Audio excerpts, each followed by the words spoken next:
أعوذ بالله من الشيطان الرجيم. بسم الله الرحمن الرحيم.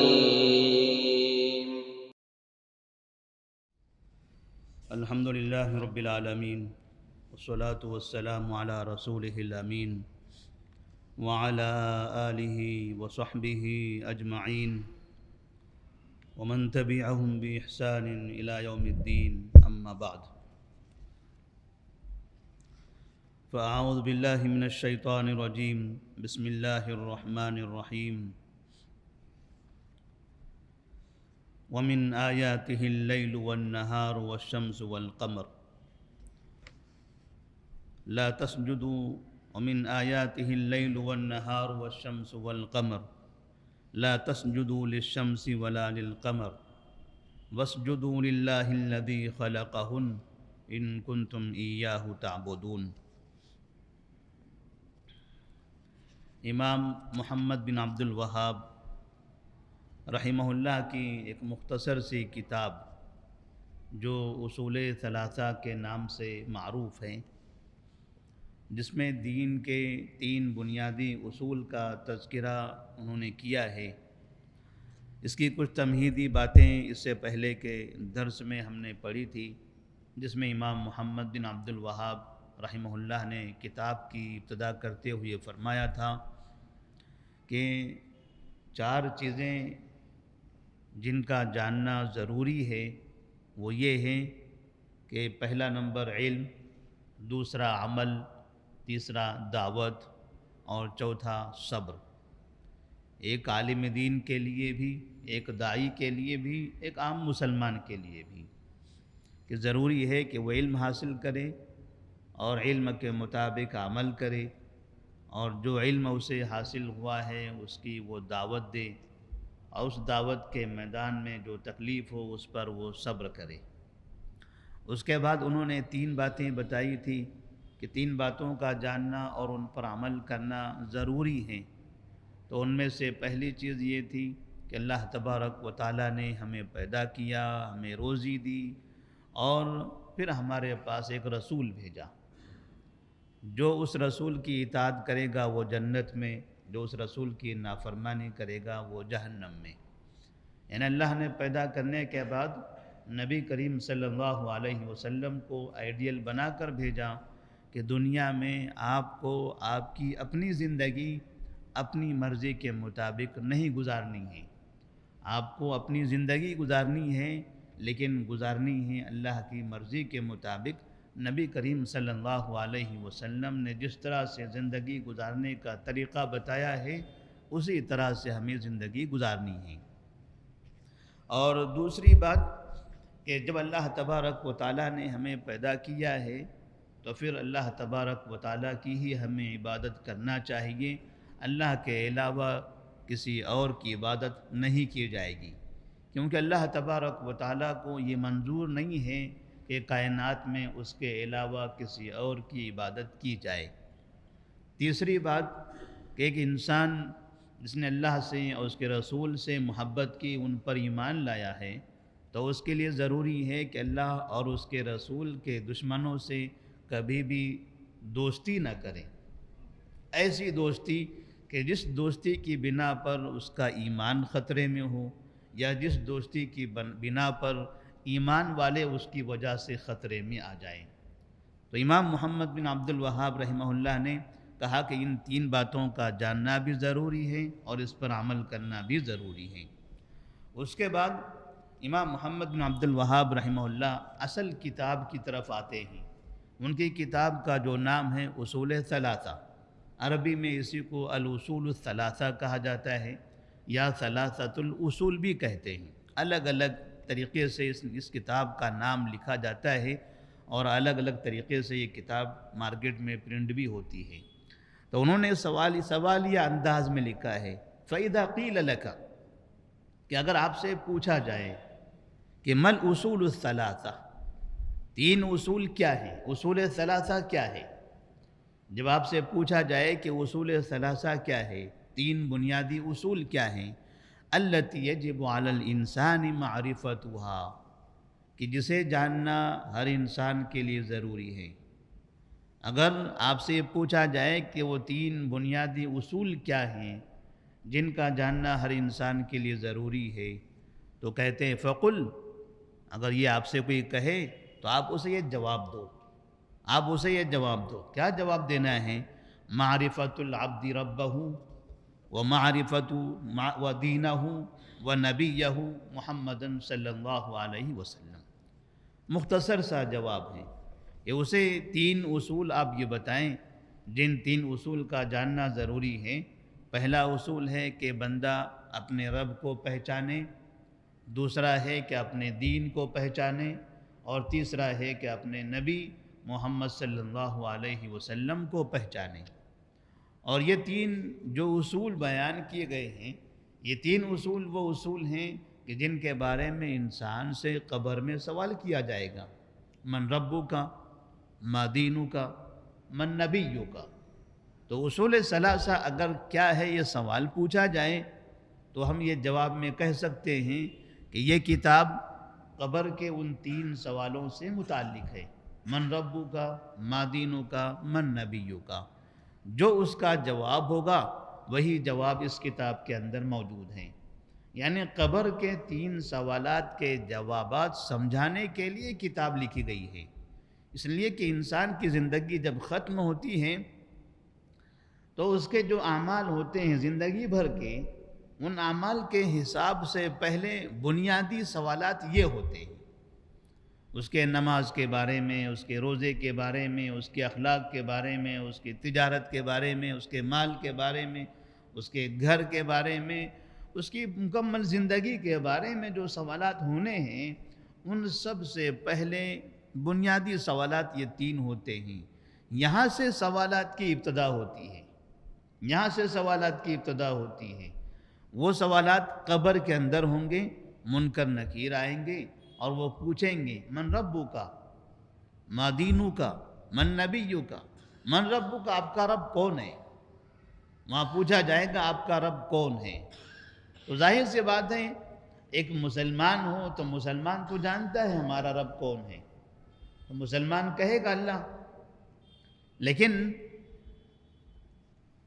جو کافر ہیں اگر اس سے پوچھا جائے آپ کا رب کون ہے، تو بہت سے کافر دنیا میں کہتے ہیں کہ ہمارا رب بھی وہی ہے۔ بہت سے کافر دنیا میں کہتے ہیں جو تمہارا اللہ ہے وہی ہمارا بھی اللہ ہے، تمہارا ہمارا ایک ہی ہے، ہم میں کوئی فرق نہیں ہے۔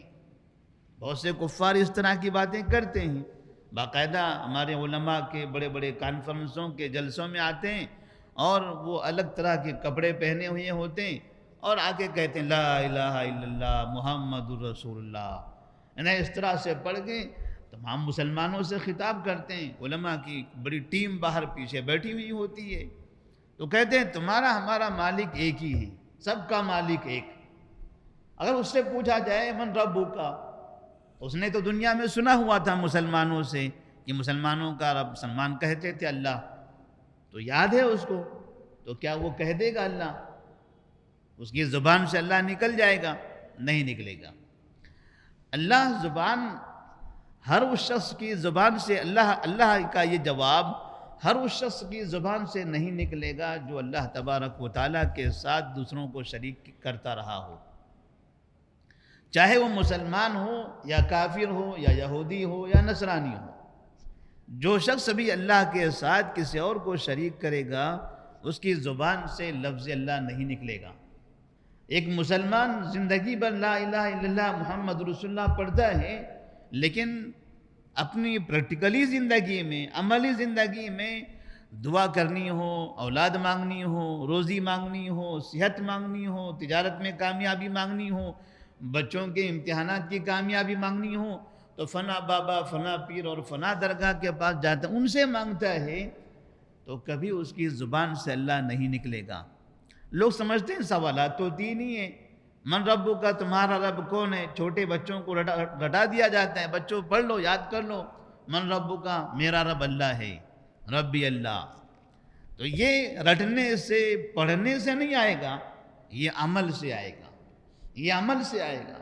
اس لیے کہ وہاں کا جو منظر ہوگا اس منظر میں صرف عمل بولے گا، وہاں ہماری زبانیں نہیں بولے گی، وہاں ہمارا دماغ نہیں بولے گا، وہاں ہمارا عمل بولنے والا ہے۔ اس لیے نبی صلی اللہ علیہ وسلم نے فرمایا کہ جب انسان کا انتقال ہوتا ہے یتبع المیت ثلاث، کہ میت کے ساتھ 3 لوگ جاتے ہیں، میت کے ساتھ 3 لوگ جاتے ہیں قبرستان تک، کہتے ہیں اہلہ و مالہ و عملہ، اس کے خاندان کے لوگ قبرستان تک جاتے ہیں تدفین کے لیے، و مالہ، اس کا مال جاتا ہے، اس کا سامان ہے، اس کے سامان والے ہیں جن کی ملکیت میں وہ چیزیں موجود ہیں وہ، و عملہ، اور اس کا عمل جاتا ہے۔ یرجع اثنان ویبقى واحد، 2 چیزیں وہاں سے واپس آ جاتی ہیں، 2 چیزیں وہاں سے واپس آ جاتی ہیں اور ایک چیز اس کے ساتھ باقی رہ جاتی ہے۔ اس کے خاندان کے لوگ واپس آ جاتے ہیں اور اس کا جو بھی مال ہوگا، گاڑی ہے، جو ساتھ میں جو سامان اس کا ہے، وہ سب واپس آ جائے گا۔ کوئی بھی انسان اس شخص کا 1 روپیہ بھی قبر کے پاس نہیں رکھے گا کہ میرے والد صاحب نے 10 کروڑ کمایا تھا، چلیے 1 لاکھ روپیہ میں قبر میں رکھ دوں۔ کوئی بیٹے کو منظور نہیں ہے، کوئی بھی یہ نہیں کرنے والا ہے۔ وہ یہ سمجھے کہ چلو ایک سونے کا ہار میں ڈال دوں، مجھے تو بہت سونا انہوں نے دیا ہے، ایک بسکٹ میں اندر رکھ دوں، کوئی بھی یہ حرکت نہیں کرے گا۔ آج رکھا تو کل قبر کی کھدائی کر کے نکال لے گا، وہ نہیں چاہے گا کہ اب مال اس کے ساتھ ہو۔ اور تیسری چیز اس کا ہے اس کا عمل، اس کے خاندان والے واپس آ جائیں گے، اس کا مال واپس آ جائے گا اور اس کا عمل وہیں باقی رہ جائے گا۔ یعنی انسان کی تنہائی میں جو اس کا مددگار ہے وہ صرف اس کا عمل ہے۔ انسان کی تنہائی میں، انسان کی ایسی پریشانی میں جس پریشانی کا کوئی حل نظر نہیں آتا، وہاں اس پریشانی سے بچانے والا اگر کوئی ہے تو انسان کا اپنا عمل ہے۔ اولاد، والدین، بیویاں، بچے، محبوب چیزیں، مال، دولت، اس میں سے کوئی بھی ساتھ دینے والا نہیں ہے۔ انسان کی جب زبان بولے گی من ربک کے جواب میں، زبان حرکت کرے گی صرف، لیکن بولنے والا اس کا عمل ہوگا۔ اگر اس نے حقیقت میں اللہ تبارک و تعالیٰ کو اپنا رب مانا تھا، توحید پر عمل کرتا تھا، شرک نہیں کرتا تھا، وہ آسانی سے جواب دے گا ربی اللہ۔ اور دوسرا سوال ما دینوں کا، آپ کا دین کیا ہے؟ تو وہ کہے گا دینی الاسلام، دینی الاسلام۔ تو جو دین پر عمل کرے گا اس کے لیے یہ کہنا آسان ہوگا۔ جو یہ سمجھتے ہیں کہ یہ دین بھی آسمانی ہے، وہ دین بھی آسمانی ہے، وہ بھی دنیا والوں کا ہے، یہ بھی دنیا والوں کا ہے، تمام دین سب چلتا ہے، یہ بھی کرو وہ بھی کرو، یہ بھی جائز ہے وہ بھی جائز ہے، یہ بھی کھاؤ وہ بھی کھاؤ، حلال کھاؤ حرام کھاؤ، یعنی سارا کچمر بنا کے رکھ دیا۔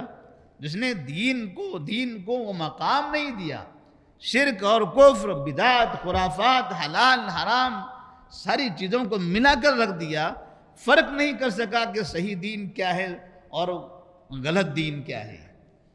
وہ زندگی میں دین اسلام کے علاوہ دوسرے ادیان پر بھی عمل کرتا رہا، تو ایسی صورت میں کیا جواب دے گا؟ وہ کہے گا ہاں لا ادری، ہاں لا ادری، لا ادری، مجھے نہیں پتہ ہے۔ افسوس کرتے ہوئے کہے گا مجھے نہیں معلوم، آپ مجھ سے سوال کر رہے ہو آپ کا دین کیا ہے، پتہ نہیں مجھے، کیونکہ میں نے اس پر بھی عمل کیا، اس پر بھی عمل کیا، وہ بھی یہ بھی، میں نے سب کو صحیح مانا ہے، اب یہ کہوں کیا یہ کہوں کیا یہ کہوں؟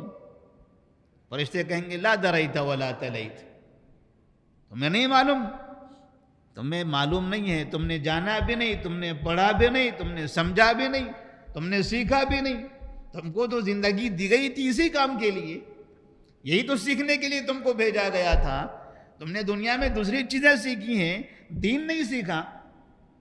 دنیا کی ساری چیزیں آپ نے سیکھ لی، ساری مہارتیں حاصل کر لی، بڑی بڑی ڈگریاں آپ کے پاس موجود تھی، لیکن دین آپ کے پاس نہیں تھا، تو دنیا میں بھیجنے کا مقصد وہ ڈگریاں حاصل کرنا نہیں تھا، دنیا میں بھیجنے کا مقصد دین حاصل کرنا تھا۔ تو اگر وہ صحیح دین پر عمل نہیں کرے گا تو اس کے منہ سے وہ جواب نہیں نکلے گا، لیکن اگر وہ صحیح دین پر عمل کرتا رہا ہوگا تو برابر وہ کہے گا دینی الاسلام۔ اسی طرح سے تیسرا جو جواب ہے کہ ما دینک من نبیک، آپ کے نبی کون ہیں؟ اب اللہ تبارک و تعالیٰ منکر نکیر کو بھیج رہا ہے، فرشتوں کو اللہ نے جس کے پاس بھیجا ہے، کیا فرشتوں کو وہ نہیں پتا یہ کون شخص ہے؟ مسلمانوں کا قبرستان تو معروف ہوتا ہے نا، مسلمانوں کے قبرستان میں کافر کی تدفین تو نہیں ہوتی ہے، مسلمانوں کے قبرستان میں یہودی تو دفن نہیں ہوتا ہے، مسلمانوں کے قبرستان میں مسلمان ہی جاتے ہیں۔ عام انسانوں کو پتا ہے یہاں مرنے والا مسلمان ہے، تو فرشتوں کو نہیں پتا یہاں مرنے والا مسلمان ہے؟ فرشتے بھی تو جانتے ہوں کہ یہ مرنے والا مسلمان ہے، پھر یہ مرنے والے مسلمان سے سوال کرنے کی وجہ کیا ہے؟ ان سے سوال کرنے کی وجہ ہے کیا وجہ ہے؟ اگر کوئی کسی مسلمان سے پوچھے بتائیے آپ کا رب کون ہے، تو وہ منہ سے نہیں ہاتھ سے جواب دے گا، وہ کہے گا مجھ سے پوچھتا ہے میرا رب کون ہے؟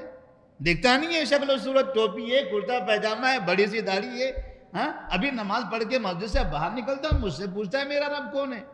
بڑا شانہ ہو گیا آدمی، اس طرح سے اس کو جواب دے دے گا کہ بھائی جس کو جو جانتا ہے، جس کے بارے میں پتا یہ مسلمان ہے، کوئی اسی سے پوچھے کہ آپ کا رب کون ہے، آپ کا دین کیا، آپ کا اسلام، آپ کا نبی کون ہے، تو غصہ ہو جائے گا سامنے والا، یہ ہماری تذلیل کر رہا ہے یہ۔ تو فرشتے اسی آدمی سے جو مسلمان ہے، جو نمازیں پڑھ کے آیا ہوا ہے، جن کی نماز جنازہ پڑھی گئی ہیں اور جن کو غسل دیا گیا، کفن دیا گیا، مسلمانوں کے قبرستان ہے یہ، اور یہیں پر سب مسلمان دفن ہو رہے ہیں، تو منکر نکیر کو یہاں نہیں آنا چاہیے، پھر ان لوگ اس جگہ جانا چاہیے تھا جہاں یہودی کافر جلائے جاتے ہیں، دفن کیے جاتے ہیں، وہ یہاں کیوں آتے ہیں؟ ان مسلمانوں سے کیوں سوال کرتے ہیں؟ اسی وجہ سے یہاں زبان کا جو دعویٰ ہے، وہ زبانی دعویٰ تو دنیا میں چلتا رہا، لیکن یہاں قبر کے اندر جو 3 چیزیں ہم نے بتائی ہیں، نبی نے فرمایا 3 چیزیں ہوتی ہیں، 2 چیزیں واپس چلی جاتی ہیں، اہلہ و مالہ، اس کا خاندان اور اس کا مال، باقی بچ جاتا ہے ایک، وہ ہے اس کا عمل۔ مطلب یہاں اس کے ساتھ اس کا عمل ہوگا، اب جو جواب نکلے گا وہ عمل کے مطابق نکلے گا، لہٰذا آپ نے کبھی دیکھا ہوگا بعض ایسے مولوی ہیں دنیا کے اندر، کسی قبر کے پاس میت کی تدفین کے بعد کھڑے رہتے ہیں دور، اور کہتے ہیں بیٹا دیکھو ابھی فرشتے آنے والے ہیں تمہارے پاس، میں دور ہٹ رہا ہوں، فرشتوں کو پتہ چل گیا کہ ہم لوگ دور ہٹ گئے۔ اور حدیث میں کیا ہے، جب میت کی تدفین کے بعد لوگ چلے جاتے ہیں تو فرشتے آ جاتے ہیں، یہ آہستہ آہستہ چپکے سے پیچھے ہٹتا ہے تاکہ فرشتے آ جائیں، اور پھر نزدیک آ کے کہتا ہے دیکھو فرشتے آ گئے، اب کہو ربی اللہ، ابھی وہ سوال کریں گے من رب، کہو ربی اللہ۔ یہ تو ایسا ہوتا ہے جیسے بعض ایک مرتبہ ہم نے دیکھا تھا بہار کے ایک کالج کے اندر، باقاعدہ ایگزام ہال کی بلڈنگ کے پیچھے کھڑکیوں سے لڑکے جا کر چٹیاں پھینک رہے تھے، 1st فلور پہ، 2nd فلور، 3rd فلور تک باقاعدہ وہاں کی کھڑکیوں میں جا کے باہر سے لوگ اندر چٹیاں پھینک رہے ہیں۔ جب پولیسوں نے نیچے پکڑا، ڈنڈے مارا ان کو۔ یہ مولویوں کو بھی اس ڈنڈے مارنے کی ضرورت ہے، ان کو پتہ نہیں ہے منکر نکیر کیسے آئیں گے، کیسے سوال کریں گے، یہاں امتحان میں چیٹنگ کروا رہا ہے۔ یہ مولوی اگر قبر کے امتحان میں چیٹنگ کرواتا ہوگا تو یہ مولوی کی زندگی میں کتنی چیٹنگ ہوتی ہوگی؟ کیا اس نے یہ سمجھا کہ یہ منکر نکیر کا سوال یہ چیٹنگ کر دے گا؟ یہ چیٹنگ سے ہونے والا نہیں ہے، یہ عمل سے ہونے والا ہے، آپ چٹیاں لکھ کر اس کے منہ پہ چپکا دیجئے ربی اللہ، دینی الاسلام، نبی محمد، تب بھی نہیں پڑھ پائے گا وہ۔ آنکھوں پہ چپکا دیجئے تب بھی نہیں پڑھ پائے گا وہ۔ پورا غلاف لگا دیجئے 3 سوال کے جواب میں تب بھی نہیں پڑھ پائے گا۔ وہاں صرف جو چیزیں رہنے والی ہیں وہ عمل ہے، علم نہیں، عمل۔ وہاں عمل باقی رہنے والا ہے، علم کا دائرہ ختم ہو گیا، علم کا دور بھی ختم ہو گیا، علم کی حد ختم ہو چکی ہیں۔ اب یہاں جو بھی چیزیں ہیں وہ عمل کی ہیں، یہاں عمل ہے، عمل بولے گا صرف، نہ باہر کا سن کے کوئی بول سکتا ہے، نہ اندر کوئی قریب میں بیٹھ کے کوئی بول سکتا ہے، کوئی نہیں بول سکتا اس کو، باہر سے کسی کا وہ اس کو سنائی نہیں دیتا ہے۔ منکر نکیر کو دیکھنے کے بعد پھر انسان کے ہوش اڑ جائیں گے، وہاں صرف عمل بولے گا۔ وہ کہے گا من نبیوں کا، تو کہے گا محمد صلی اللہ علیہ وسلم۔ تو امام محمد بن عبد الوہاب رحمہ اللہ فرماتے ہیں کہ جب آپ سے پوچھا جائے مل اصول الثلاثہ، تین اصول کیا ہیں جس کے نام سے کتاب لکھی گئی ہے اصول ثلاثہ، یہ تین بنیادی اصول کیا ہیں جن کا جاننا ہر مسلمان کے لیے ضروری ہے؟ تو انہوں نے کہا فقل، تو آپ کہہ دیجئے معرفت العبد ربہ و دینہ و نبیہ محمد صلی اللہ علیہ وسلم، کہ آدمی کا اپنے رب کو پہچاننا، اپنے دین کو پہچاننا اور اپنے نبی محمد صلی اللہ علیہ وسلم کو پہچاننا۔ تو اللہ تبارک و تعالیٰ سے دعا ہے کہ اللہ تبارک و تعالیٰ ہمیں ان تینوں سوالات کے جوابات کی تیاری کرنے کی توفیق عطا فرمائے۔ اللہ ہم سب کو موحد بنائے، دین اسلام پر ہمیشہ قائم و دائم رکھے، اسی پر عمل کرنے کی توفیق عطا فرمائے، اور جب تک زندہ رکھے نبی کریم صلی اللہ علیہ وسلم کی سنت کے مطابق زندگی گزارنے کی توفیق عطا فرمائے۔ السلام علیکم ورحمۃ اللہ وبرکاتہ۔